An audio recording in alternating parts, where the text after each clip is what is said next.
Hello crafty friends, I'm Lynn from Studio Kato and I'm so glad you're joining me again today. Today I'm trying out an emboss resist technique that I learned from Jennifer McGuire to make this really bold night sky. I am using the Starry Night cling stamp by Hero Arts and I'm putting that in my Misti. Taking out the foam inserts and then I can put the stamp face up in my Misti.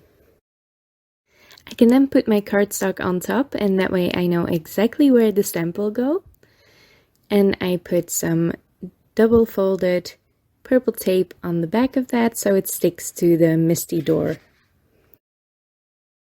I'm using 3 different shades of yellow and orange to stamp this out, and I'm first inking up the entire section with my lightest shade.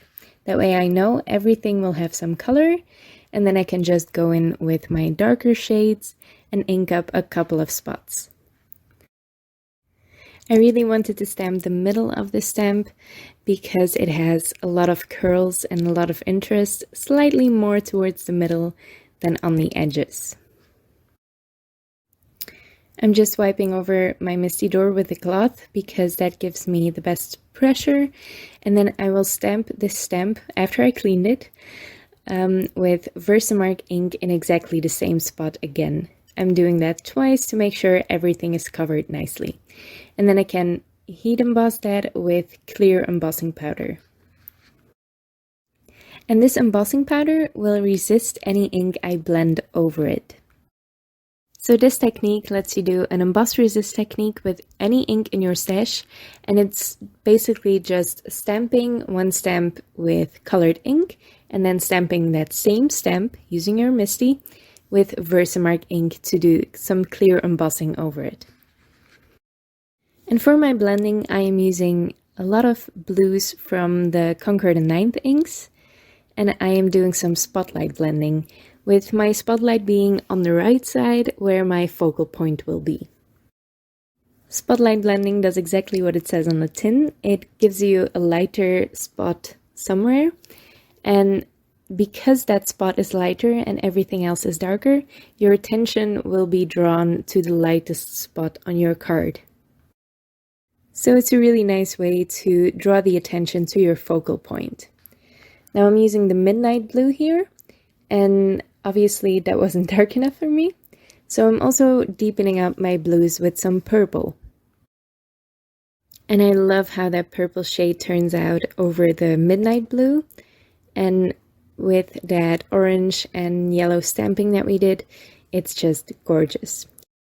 I wanted to darken it up a little bit more, so I'm using an even darker purple from the Pinkfresh Studio range. And all the supplies I'm using can be found in the description box below.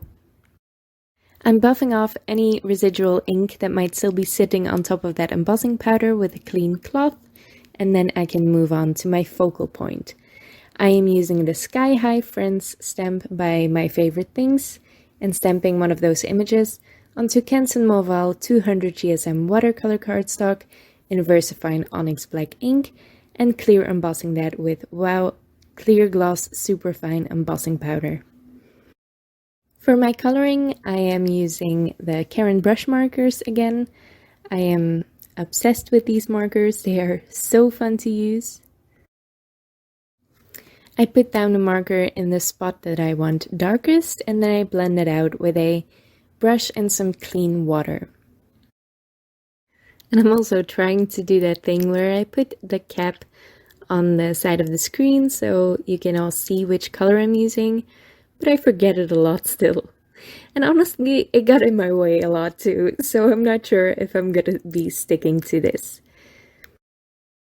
If you really want to know which colors I'm using from these markers, let me know in the comments below and I will start listing them in the description box.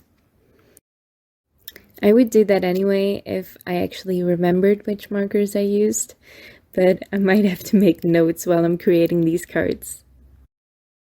I do know which marker this is. It's the burgundy because it's my favorite color.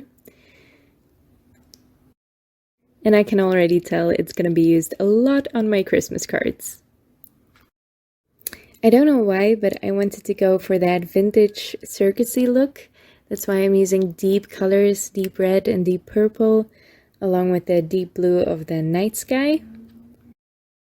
And the card did turn out a little bit busy and very dark, darker than I'm used to, but I love how it turned out nonetheless. I think I might have to start using jewel colors more often.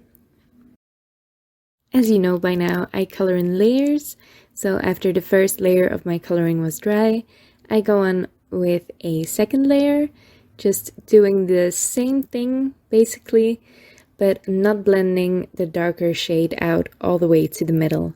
So I get some deeper shading and some higher contrast between the light and the dark. I'm not very good at coloring in larger areas like on this balloon though.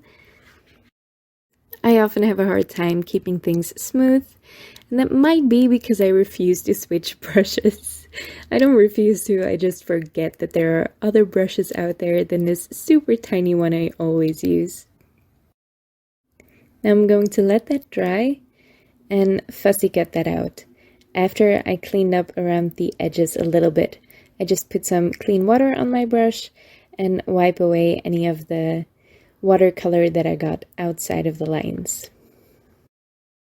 I also cut out the inside of the balloon with a craft knife to make for a nicer finish and to show off my background as much as possible.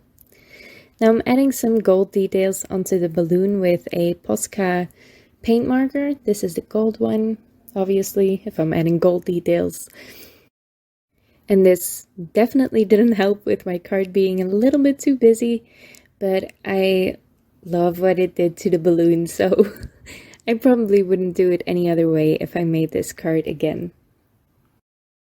For the sentiment strip, I colored a piece of Canson Montval watercolor cardstock with that same burgundy marker that I used on the balloon. And then I embossed that sentiment from the same stamp set in Wow Gold Rich Pale embossing powder. And now I'm just adding that red marker to the edges as well once I cut out that sentiment. And then I can put together my card. I'm using thick cardstock scraps to layer behind my background panel, and I'm putting that all together with Barely Art Precision Craft Glue.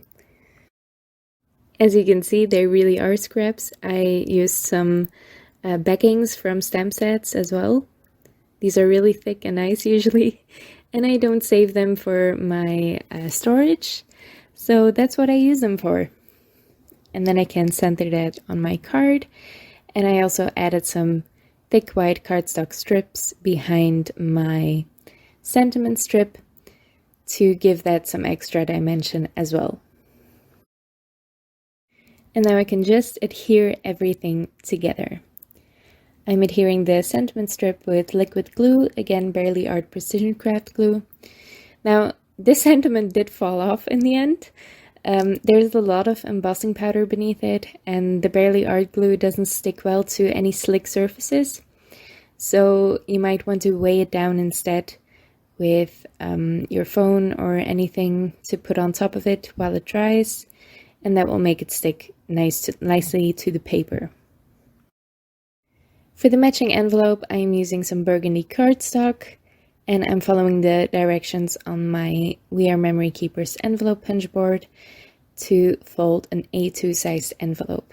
And I'm going to be stamping a little bit of the Starry Night stamp on there in the corner. I'm stamping that in Versamark ink after prepping my envelope with anti-static powder. And I am dabbing away some of the ink to make the transition not as harsh. I don't want a harsh line when I emboss this. I sprinkle on the same gold embossing powder, and again I'm wiping some of that away to get a more organic line. I can then heat set that and assemble my envelope with some more Barely Art Precision Craft Glue. And that finishes up my card and matching envelope for today. I really love how this turned out. I'm so glad I went with a darker color palette than usual. and that gold on the envelope worked out really nicely as well. I hope you liked the video. If you did, make sure to leave a thumbs up and leave your thoughts in the comments below. I would love to read them. You can also subscribe to my channel if you want to see more of my videos. Thank you so much for watching, and I'll see you next time.